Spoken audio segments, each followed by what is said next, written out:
Hey there, so I'm Holly and we just finished up the advanced tube riding retreat in Nicaragua, and what's really fresh in my mind is troubleshooting tube riding. We already have a video up on the collective about how to take off front side into the barrel, and we also have one about how to pig dog. By the time you're watching this, there may be a couple more on the topic, but I just want to go over a few of those things, and specifically talking about how to practice at home, out of the water, to be able to improve your technique for taking off on steep waves and specifically being able to get barreled. The pop-up is the most important move in surfing. It's what sets up your entire ride. It makes a huge difference about how you start the wave and how you are positioned to have speed and control of your board. It's really going to set up the chances of success on the rest of your wave. So we really stress the importance of the pop-up. One thing I want to say is that everybody's body is different. Your body's different than mine. We have different strength capabilities. We have different flexibilities. We have different injuries. The way that our brain is able to be connected to our body is different. So I just want to acknowledge that there is no right way to do this. The right way is whatever gets you up onto your feet in the most efficient and quick way as possible.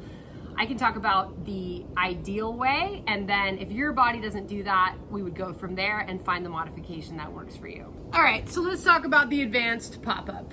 Don't mind Charlie. He's a good boy. One thing that I think is really important is eye line. When I'm coaching amigas and I'm looking at their takeoff, the start of their wave, one thing that I'm always looking for is where are they looking? Where you're looking is going to make a huge difference. Surfing is super energetic, so wherever you're sending your energy might be the difference between getting an amazing ride or an exciting wipeout. It's not just about sending your energy and setting your intention, it's also about reading the wave. That information that you're seeing by looking at the wave is going to help you decide what you're gonna do. There's a whole other video about how to read waves. If you haven't seen it yet, I encourage you to check it out, even if you think you know. But right now we're talking about taking off on a steep wave when you're looking for the barrel or it's a critical takeoff. So even more important to be looking down the line. So I'm paddling for this wave. I'm never looking in front of me. Unless you're surfing a super rocky spot, like Barra de la Cruz in Oaxaca, or if it's really crowded and there's people potentially paddling out. Other than those two situations, there's no reason to be looking at the beach or straight ahead when you're paddling for the wave. So you want to be looking down the way that you're going to go. So just for the sake of this, I'm going to pretend I'm going right.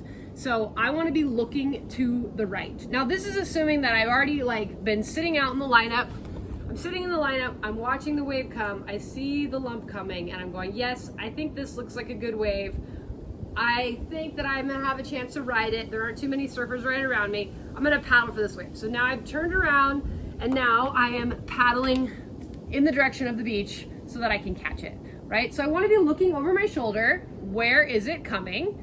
Are there any surfers that have a likelihood of taking this wave also, or I'm gonna have to pull back? So I'm looking over here. All right, nobody else is in this area. Nobody else is paddling for it. Nobody else has already taken off way down the line. That means it's probably gonna be mine. So I can kind of start focusing less on what's happening over here and more about what am I actually riding.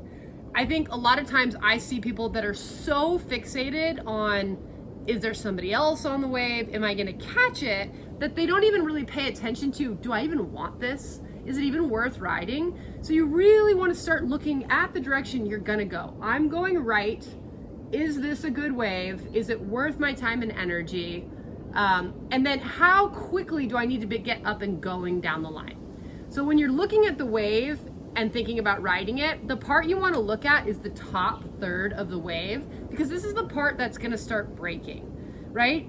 You wanna see that top curving part, because if it's really flat, it's not gonna break. It's soft or mushy, right? So if you go really quickly in this direction, you're gonna run out of speed and momentum. If it's already starting to crest, then you're either too late, it's gonna close out, or you better get up going so fast, and a hollow beach break, you might be in the perfect spot if it's already doing this. You're gonna take off right into the barrel. So looking to your left, Is there anybody there? Is it breaking? Can I catch it? Because if you look to your left and the peak is way far over, you might want to paddle over and get yourself back in that spot. Then back this direction, where is the wave I'm going to ride? Is it breaking? Am I in a good spot? Notice no information is in front of me. So you're always either looking to your left or to your right, except for in the couple exceptions that I mentioned at the beginning. So now you got to decide, at what angle do you want to be paddling? The right answer is not always at the beach. Sometimes you do want to be paddling towards the beach. Let's say I'm looking over my shoulder and it's not breaking very quickly. It's not going to get to me. It's kind of soft and slow, and I need to really paddle hard to get up my momentum to be able to ride it. Then I'm going to be wanting to be paddling at the beach. But again, I'm not looking at the beach, because you want to be constantly checking, how is that changing? Have I gone far enough? Have I gotten enough speed that I'm going to catch it? And now I can dedicate my focus to going down the line? Or do I actually want to be paddling this way? Looking at the wave is key. That's the number one thing. So secondly, it's about where your feet are going to land. If I'm going right and it's a really steep takeoff where I need to be going really fast down the line, or I'm going to pull straight up into the barrel, then the most important thing is putting pressure on that inside rail, because I want the rail of my board to stick into the wave face. I do not want to take off straight and end up at the bottom and then have to do a bottom turn with no speed, right? I want to take off at an angle into the wave. So how I'm going to do that is looking, I want to go this way. I'm going to lean a little bit on my inside rail, and that's going to help start to turn my board in this direction.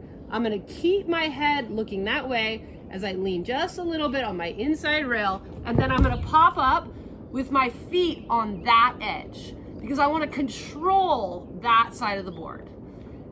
So when you're practicing this, it's really cool to start practicing controlling where your feet land. But what I see a lot of times when people practice on land is they go da da da da da, boom, da da da da da, boom, right? Notice they're practicing their eye line being down. But what we want to do is practice what you're actually going to do, okay? So now I'm going to paddle, I'm going to lean, I'm looking, and I'm still looking.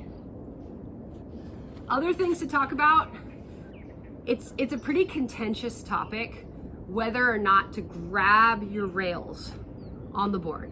Some people think you need to be popping up with your hands flat, and you should never, ever, ever grab the board. Has anybody heard that from Coach before? I just want to say that you do what feels right for you, but in my opinion, it is totally fine to grab the rail of your board. In fact, I do it, and I think it's helpful. It's kind of like the idea of if you are a bicyclist, and I don't know if that's the right term, if you're a cyclist, we'll say, and you're wearing clip-in shoes because you can push the pedals down and pull them up, right? It gives you more control. So professional cyclists, they wear shoes that clip into their pedals. So in my opinion, grabbing onto the rail is like having clip-ins. You can push down and you can also pull up. It's a topic of hot debate that I've gotten into arguments with other surf coaches. If you have had a coach tell you not to do that, they might have a good reason. Some reasons I've heard is that, especially if you're on a wider board, that it's harder to pop up because your arms are a lot wider versus here. If it's true that you're having a hard time popping up, try it with your hands flat. It's worth a try. Another thing that I've heard is that when you're dropping in, let's say you're in the Cobra, you're dropping in and you get your feet on and your hands are still locked on and you're having a hard time letting go. So they suggest, well, don't hold on because then it'll be easier for you to let go. To me, it's blaming the wrong thing. The problem isn't that you have your hands gripped, it's that you're not letting go. Again, if it's helpful for you to try and have your hands flat and that will make it easier for you to let go, by all means try it. But again, I think it's putting the blame in the wrong area. You do what works for you. I personally think it is totally fine to grab onto the rails.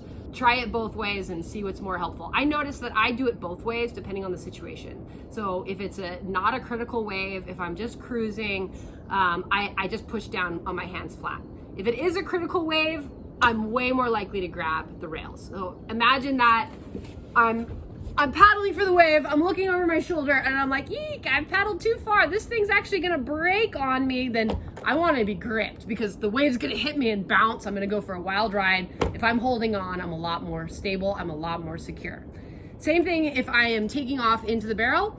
In that case, if I'm going backside, then I'm gonna keep my hand on the rail and pull into the tube. So if I had started like this, I would then have to move my hand and grip. So for me, the more critical waves, I'm more likely to grab onto the rail. Even if you do it on a non-critical wave, I think it's fine. When I teach the beginner pop-up, I say that however you get up on the board is fine. So I noticed when I was pregnant and recovering from having a baby, and I didn't have, but when I was pregnant, I had a big belly, and when I was recovering, I didn't have the same core strength I used to have. I noticed that in those cases, I popped up with my back foot first. And by that, what I mean is that as I'm popping up, I'm really moving my back foot first and then getting my front foot first. So when I teach beginners, I tell them it's not the best case scenario, but it's fine. Whatever gets you up on the board and having fun and riding waves is what you should be doing. But when we're talking about advanced surfing and taking off on more critical waves, then you really want to focus on efficiency. If you're taking all this time to pop up with your back foot first, or even with your front foot and then your back foot, that is going to lead to a wipeout. Because when you're taking off on a super steep, fast wave, you want your feet on that board as quickly as possible because you want to be able to control the board. And by that, I also mean feet flat on the board, right? You don't want to be up like this because then you don't have control. So the way that you control your surfboard is from toe, heel, and back foot, front foot. Shifting your weight in these directions is how you're going to be surfing when you're talking about shortboarding in particular, but also longboarding. So the quicker you can get there, the better. Sometimes I've also gotten into arguments with surf coaches that have seen a video that you may have seen on the internet, and it's a super slow motion of professional surfers at the surf ranch. It shows like Gabriel Medina and maybe Jordy Smith, I can't remember who else, and it's super slow motion and it looks at their pop-up. And when you look at that video, you'll see that their back foot actually does land just a little bit before their front foot. And that video is used as evidence that popping up with your back foot first is what the pros do. Well, I think that again, they're missing the point, because what's actually happening is that when you're doing your pop-up, it's not that they're leading with their back foot, both of their feet are going at the same time, but because the back foot has less distance to travel, it will land first. I've noticed in my own surfing as well that there are times where I intentionally slam that back foot up first. It's a time where I feel like I'm gonna nosedive, for example. I notice it happens more for me backside, times where I feel like a little bit, you know, like this is a critical situation, I might nosedive. I wanna make sure that I'm getting that weight on the tail so my nose doesn't go under. But again, I'm always leading with my front leg. It's just that the back foot lands a little quicker. So it's not that I'm starting with the back foot and then going the front foot. I'm leading with my front knee first, but the back foot lands just a hair quicker. I've noticed that surf coaches who are not thinking about the long term of their clients' surfing skills and are just trying to provide a surfing experience and get people standing up quickly will teach what we call the chicken leg or the figure four. Well, they'll have the beginner laying on their board and they'll say, okay, first get your back foot up and then get your front foot up. Now, that can be easier for people in the beginning, but the problem is that it leads to a bad habit that can be really hard to break, especially when you've been doing it for years. So if you find yourself in that category, it's okay, you can fix it, but it's gonna take time practicing your pop-up on land to retrain your body to go with your front foot first. So if you're gonna engage in that, remember that you wanna be also practicing where you're looking. So paddle, paddle, paddle, and you're imagining, am I going left or am I going right? I'm gonna go right. So I'm paddling, I'm looking left, I'm looking right. I'm gonna lean a little bit on my inside rail to help me turn a little bit to start going in that direction. And then I'm gonna pop up. It's also helpful to troubleshoot if you're having a hard time getting your feet underneath you. you can troubleshoot what your issue is by doing the pop-up in reverse. So get in your surf stance. I'm gonna stay low so that I'm in frame. Get in your surf stance and your feet are just wider than hips distance. And then you rotate your shoulders and you put your hands back on the board and notice where you feel any resistance. So right now I feel it in my glute, I would say, and a little bit in my hamstring. So then you can stretch the hamstring. Oh, that feels good. Maybe you want to stretch your glute. Open your hip, whatever it is, and then do your pop-up again. And if it helped, then know that every time before you go out, stretch those places. And it might change for you. Some days I notice that it's my hamstring, other days it's my hip. So getting to know your body and warming your body up and stretching your body before going out is only gonna help. Another thing that I see sometimes that can hold people back is it's when they drop the booty. So people do their pop-up and then their butt comes down. And then oftentimes what happens is people get locked into the rail grab. And this is where a coach might be like, oh, don't hold the rails, that's your problem. But that wasn't the problem. The problem was that the butt dropped. And this is a really unstable position. In order to stand up from this position, you have to go and lift up. So the better case situation is as you do your pop-up, your butt's gonna come up in order to get your feet underneath it and just leave it there and then rise up. Instead of, again, dropping it down, which oftentimes will put people off onto their back edge and then they have a struggle to get up. So now we're gonna talk about practicing the pig dog. So again, there's a video in the collective, How to Pig Dog, that shows some cool water footage of how to pig dog, but we wanna practice it on land. So you're gonna need to position yourself up close to a railing like I have, or a wall, or a pillar, or some sturdy object. You're gonna wanna get a yoga mat. You can use a board if you have a board without fins like I'm doing, or not. It's a little tricky to demonstrate this, so I'm gonna do my best, but Charlie, you're gonna have to move, buddy. Sorry, sweetie. Imagine that I'm going to take off in a tube, all right? So this is my wave right here. This is the face of the wave. So I've started off paddling towards the beach at this angle. So I'm on my board, I'm paddling at the angle, I'm looking at this wave here. Paddling, paddling, paddling. I'm gonna start paddling slightly more at an angle. And now I'm like, okay, now it's time to pop up. So a couple more paddles, I'm gonna lean on my board, which is gonna pull me even closer to the face. I'm gonna lean and I'm gonna pop up and then I'm gonna sit into the face of the wave. Now, if it's a tight tube and you're really deep, then you don't wanna lean into the face, right? You just wanna open your arm and keep yourself centered to go down the tube. A lot of times what people do is this, but then the lip hits you in the back of the head or you drop down to the bottom. You wanna pull yourself into the wave. So reaching your arm into the wave is gonna help pull you closer. And then the pig dog often happens with your butt in the wave. So the reason that people do this is for stability, if you're taking off on a really steep face, stability, but also to slow yourself down. So by dragging your butt, you're gonna go slower. I have really flexible ankles. You may not have your foot down. You might be up on your toe and on your knee, but regardless, the idea is that your butt is in the wave. So you can slow yourself down by sticking your butt in, and then you need to speed up and you pull it back out. This is hard to do. It's a good quad workout. And then you wanna slow down again, you stick your butt in there. As far as the arm goes, you can have your arm in front. I like to have my arm in back. I feel like that helps me, but wherever it feels good to you is all good. It's really important that when your feet land on the board, they're on the correct rail. If you're paddling into a wave that's a right, but your feet land or your weight lands on the left-hand rail, it's gonna pull you away from the tube. So you really wanna make sure that whichever direction you're going, that you land with your feet and your weight controlling the inside rail. Make sure you're looking where you wanna go. There's no information to be gathered from looking in front of you unless there's rocks or a bunch of people. Otherwise, always look at the wave.